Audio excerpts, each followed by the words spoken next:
El jugador del Corinthians expulsado en el partido contra el Palmeiras, André, fue expulsado por hacer un gesto obsceno.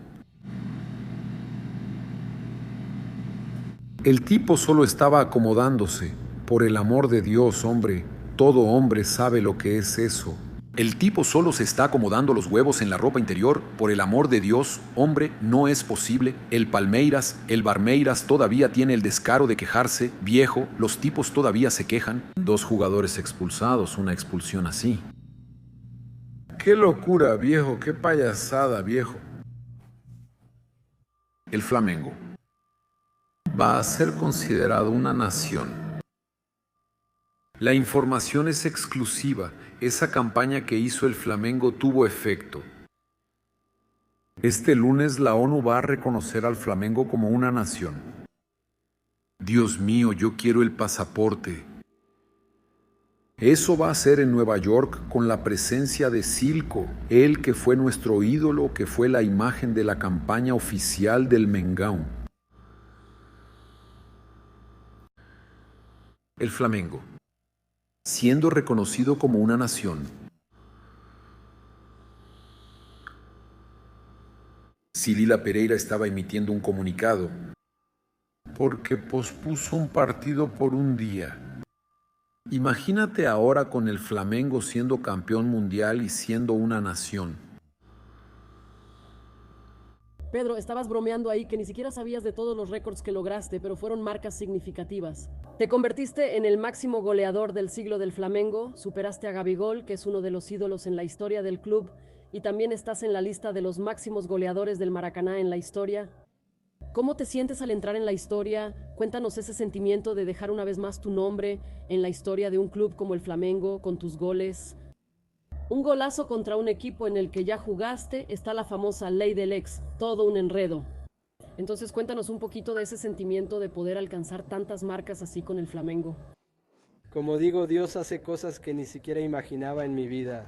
Hoy fue prueba de eso, porque es un clásico muy importante. Rompí algunos récords hoy.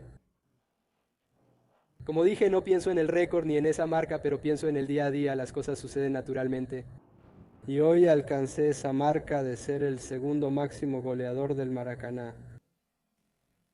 Pasaste uno y ya ni sé más. Cuarto máximo goleador en la historia del Maracaná. Cuarto, sí. Puede que sean 3 páginas más. En fin, algunas de las marcas que alcancé hoy y agradecerle a Dios es puro trabajo, ¿verdad? Desde que llegué aquí al Flamengo, las cosas sucedieron de manera muy natural, ganándome mi lugar, creciendo, evolucionando en todos los aspectos. Entonces me siento feliz por cada logro que alcanzo aquí con el Flamengo. Y es un sueño que realizo cada día, estar aquí vistiendo la camiseta del Flamengo. Espero poder conquistar aún más, estoy seguro de que hay mucho por delante y vamos a lograr más cosas. Carajo, puro de Berlín. Sí, hablar un poco sobre la importancia de haber logrado cambiar la fecha del partido que era para ayer y pasó para hoy. ¿Cómo fue tener ese tiempo? Y el día antes del descanso, después de un viaje complicado, ¿fue la vuelta del curso? Bueno, para nosotros los jugadores, creo que para nosotros los jugadores del Flamengo y del Fluminense fue importante, creo, porque tuvimos ese retraso de vuelo. Y como dije hace poco ahí, estamos muy agradecidos de que el Fluminense haya aceptado esa solicitud. Creo que es importante incluso por el espectáculo. Primero viene el lado humano, viene el lado del atleta que necesita ese descanso. Sabemos cómo el campeonato brasileño y el calendario brasileño son agotadores para los atletas. Entonces creo que si ellos tienen ese sentido común de su parte, cuando lo necesiten, nosotros también lo tendremos. Leo, quiero hablar sobre el clásico. Ya has jugado varios Vasco contra Flamengo, varios Fluminense contra Flamengo. Quiero que me digas cuál es la diferencia para el grupo, que para la afición tiene un impacto diferente el Vasco, el Fluminense y el Fla-Flu. Quiero que le digas al grupo cuál partido es más difícil. Si contra el Vasco es un poco más fácil, quiero que hables un poco sobre eso. Gracias. Los 2 partidos son clásicos, no son importantes. Sabemos de la rivalidad que hay entre las aficiones. Y una afición queriendo apoyar a su equipo más que la otra. Pero para nosotros no hay mucha diferencia. Enfrentamos cada partido como una final, independientemente de si es un clásico o no. Sabemos que tiene un gran peso por ser el clásico, pero cada partido lo enfrentamos como una final, sea contra el Palmeiras, contra el Vasco o el Fluminense. O Curitiba, el Atlético, quien sea que venga. Mira, todavía hablando un poco sobre esa logística que pasó el Flamengo, la altitud, este espacio de hoy. Ya hablaste un poco sobre tener un día más de descanso, pero ¿hubo algo en específico que sintió el plantel o que tú sentiste en este regreso junto con ese retraso en la altura que facilitó tener un día más para este clásico? Con certeza ganamos un día más de recuperación, ni siquiera de descanso. Ganamos un día más de recuperación, que es muy importante. Como dije, el calendario es pesado para los atletas y mientras más los clubes se ayuden, creo que todos ganan. No solo los jugadores con el descanso, sino también el público con un fútbol de calidad e intenso como fue el de hoy. Decir que me confunde mucho escuchar hablar tanto sobre un tema que debería ser algo normal.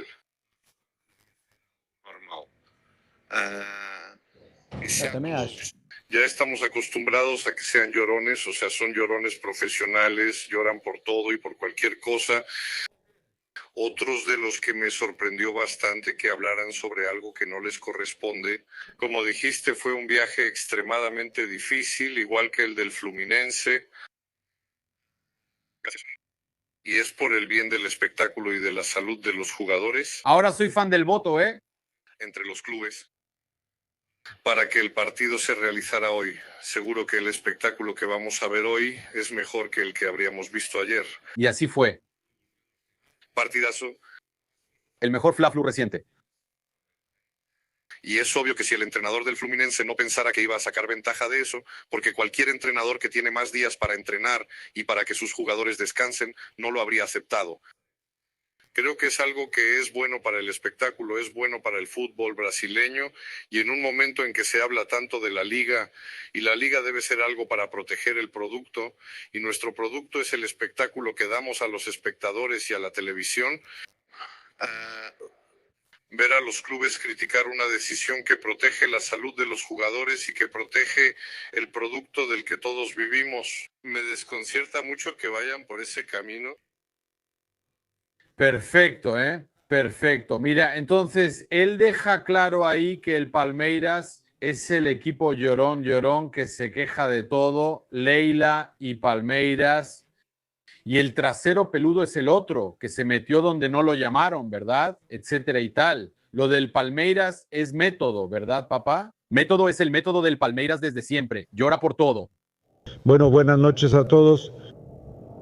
Con respecto a la cuestión, la voy a dividir aquí en 2 o 3 puntos. Primero, creo que hubo un momento que fue un momento... Primera parte. Y hasta el balón en el poste y después de una forma fortuita apareció el gol del Fluminense porque en ese momento estábamos más cerca de hacer el gol que eventualmente ellos de anotar. No fue primera parte y segunda, fue hasta ese momento. Después, sin duda, después de las situaciones en las que fallamos, después de la presión que ejercimos durante 75 minutos, sobrando un gol, un pedacito de aparato, rebota de un lado y que engaña a nuestro portero. Listo, el equipo se quedó un poco más trabado. Ya no pude presionar tanto y el adversario hizo lo suyo, pensaba que era su día de suerte, iba a intentar impactar el juego y nosotros intentamos defender. Hubo algo de desgaste en nuestros mediocampistas, nuestros volantes, habíamos utilizado a los dos en el partido en la altura, también habíamos utilizado a Ney. Desafortunadamente teníamos 3 volantes fuera, Jorginho, Saúl y Eric. Y esa era la mayor preocupación para nosotros, mantener la chispa, pero lo logramos con un gran esfuerzo de los que estaban ahí. Pero creo que es una victoria enorme, esta en términos de mérito.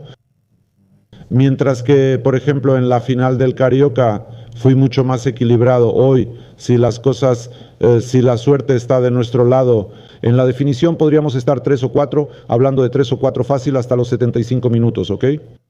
Creo que esa es mi evaluación, mi análisis del partido. Presionamos bien, líneas altas, reducimos espacios y después cambió el carácter del partido. Fue cuando recibimos el 2-1. Sinceramente, no quiero estar hablando del pasado, quiero estar hablando del presente. Nosotros conocemos a Pedro y le exigimos un comportamiento y él está logrando cuestionar ese comportamiento que le exigimos y además está haciendo los goles como delantero, buen delantero que es. Estamos satisfechos con su desempeño, pero principalmente con su actitud, porque una de las cosas que escuchaba mucho aquí cuando llegué era que Pedro no sabía presionar. Creo que Pedro está demostrando que es un jugador completo en la acción defensiva, en la acción ofensiva, en la construcción, en el apoyo y también en la finalización. Y sin duda es un jugador importante para nosotros cuando queramos jugar de esta manera. Cuando queramos jugar más en transición, tenemos a Wallace Young, tenemos a Pedro, a BH,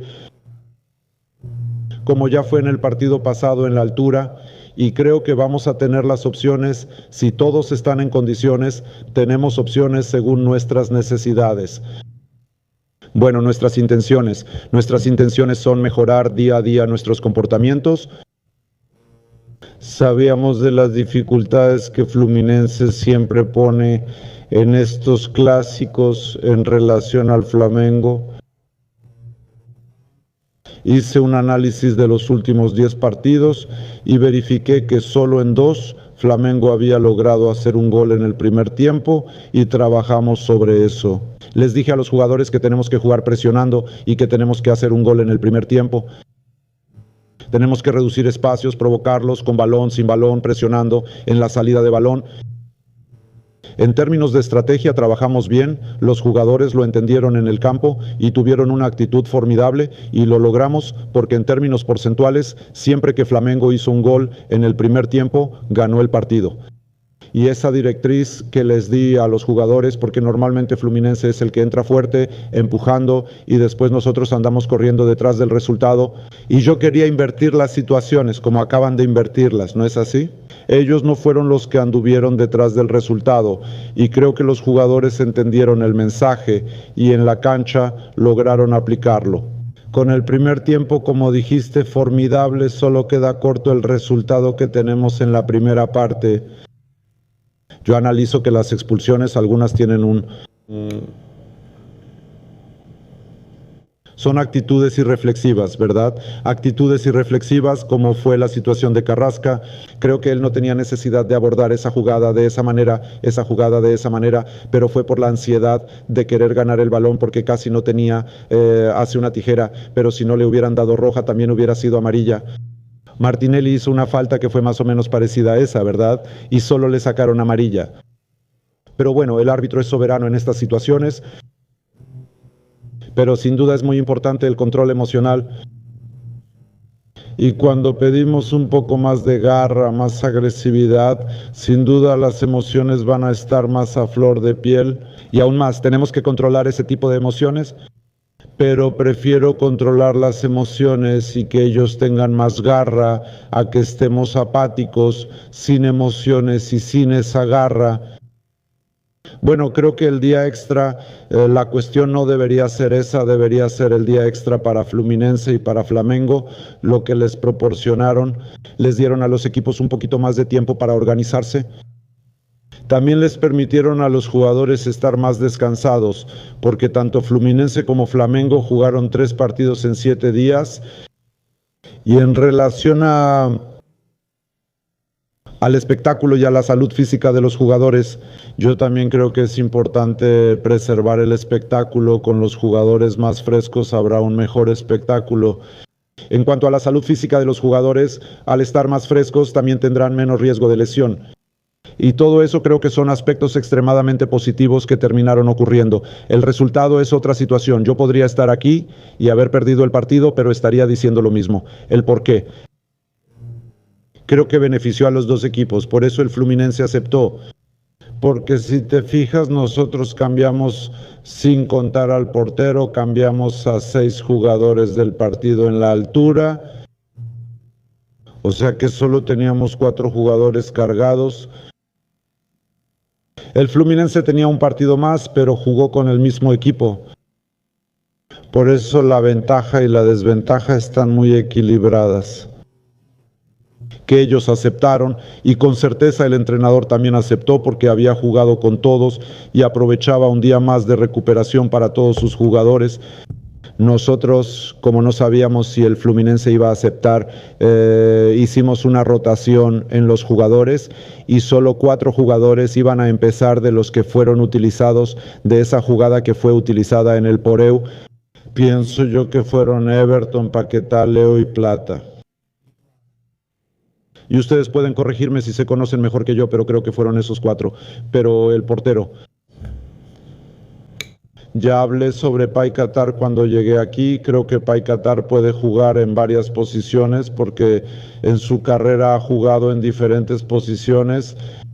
Es un mediocampista que puede jugar como segundo volante, puede ser un mediocampista más ofensivo. Si hay un delantero, por ejemplo, estoy diciendo que el mediocampista es más ofensivo que Bruno al frente porque es un jugador, Bruno Dale, más alternativas como Pedro baja a recibir, él como segundo volante tal vez sea mejor o por fuera. Es un jugador, como dijiste, un comodín que puede jugar en varias situaciones y sin duda es un jugador de calidad que aporta, ha evolucionado, él ha evolucionado poco a poco y que nos va a ayudar con las diferentes soluciones que puede darnos al equipo. Everton es un chico que personalmente me gusta mucho. Cuando llegué aquí en los primeros partidos él no tuvo muchas oportunidades, estaban jugando Jorginho y Érico, pero lo llamé para tener una conversación con él y le dije que las oportunidades iban a aparecer. Hablé con él sobre no perder el balón, sobre la capacidad de jugar hacia adelante, de conducir el juego hacia adelante, muchas veces cuando tiene espacio, de llevar el juego hacia adelante. Y creo que él es un modelo de jugador que tiene mucho éxito incluso en Europa. Y bromeé con él, le dije que es un jugador que tiene capacidad física, un buen jugador, un juego de arrastre, también por aire, tiene una buena presión en los duelos y fue ganando confianza. Y yo sinceramente en los últimos 2 o 3 partidos fui uno de los jugadores más regulares en términos institucionales y en términos de productividad para el equipo. Me alegra porque él es un chico que trabaja, es un chico humilde y es un buen ejemplo para muchos jugadores jóvenes que quieren ser estrellas. A los 18 años, a los 19, y él tiene 22 y todavía mantiene la humildad y ya juega muchos partidos con el Flamengo. Por eso no solo la parte técnica, no solo la parte física, sino la humildad y la capacidad de trabajo que también me gustaba valorar en Everton, y él me ha sorprendido y estoy extremadamente satisfecho. El Flamengo es un equipo que no juega solo, tiene a sus adversarios y todos van a intentar contrarrestar al Flamengo, pero como les digo a los jugadores, cada partido para nosotros es nuestra final. Ahora nos vamos a enfocar en el partido de la Libertadores, en casa, después vamos a volver otra vez al campeonato. Lo importante es que hagamos nuestro trabajo, no pensar mucho en lo que nuestros oponentes puedan hacer. Lo importante es que hagamos lo nuestro como pasó hoy, conquistar 3 puntos más, seguir subiendo en la tabla y en el futuro la idea es prevalecer aquí, hacer lo nuestro y ver qué les va a pasar a los demás. Yo veo esto como una felicidad para el entrenador, tener a un jugador como Alex con experiencia y tener a un jugador un poco más joven con la calidad de Everton. Everton es un jugador que ya estuvo en la selección brasileña, un jugador de calidad, no estamos hablando de cualquier jugador, eso fue lo que hablé con Everton. Le dije esto, me acuerdo de ti en la selección brasileña, te recuerdo en los grandes momentos. Es ese Everton Lucas al que tengo que recuperar porque necesito 2 jugadores y 2 jugadores competitivos para que puedan dar soluciones. Porque sabemos que algunos de nuestros jugadores, al encadenar 3 o 4 partidos seguidos, especialmente aquellos que ya tienen cierta edad, pueden correr el riesgo de lesionarse. Cuando Everton no jugó antes porque tenía un problema en el aductor, tuve que resolverlo y jugar más con Alex, y Alex tuvo una mialgia. Pasó la situación de Eric y de que él estuviera lesionado, estuve un poco más con Jorginho y Jorginho también tuvo una mialgia. Por eso tengo que hacer esta gestión de no sobrecargar a esos jugadores importantes, pero que ya tienen cierta edad para que no tengan lesiones importantes. Bueno, tengo que poner a Dalai Cruz ahí contra ellos, por lo que les mencioné. Nuestros volantes estaban sobrecargados. Paqueta ya no estaba logrando presionar y Everton también tenía algunas dificultades. Y traté de poblar más nuestra zona central. Después sentí que nos estábamos quedando un poco atrás, así que metí a más adelantado para que tuviéramos un poco más de profundidad y para que nos evaluáramos bien. Tuvimos una DBH y una situación de plata en transición 2 frente al portero. Si metemos 2 goles ahí, el resultado ya se va a 4, ¿no? Y listo, pero también tuvimos, y no voy a decir que es mala suerte, pero no tuvimos el acierto para matar el partido ahí. Terminamos por no matar el partido y terminamos sufriendo un poco más. Y sinceramente, si Fluminense empataba el partido, hubiera sido una injusticia muy grande. Y yo creo que el fútbol no es tan injusto así. El fútbol siempre favorece a los que son mejores.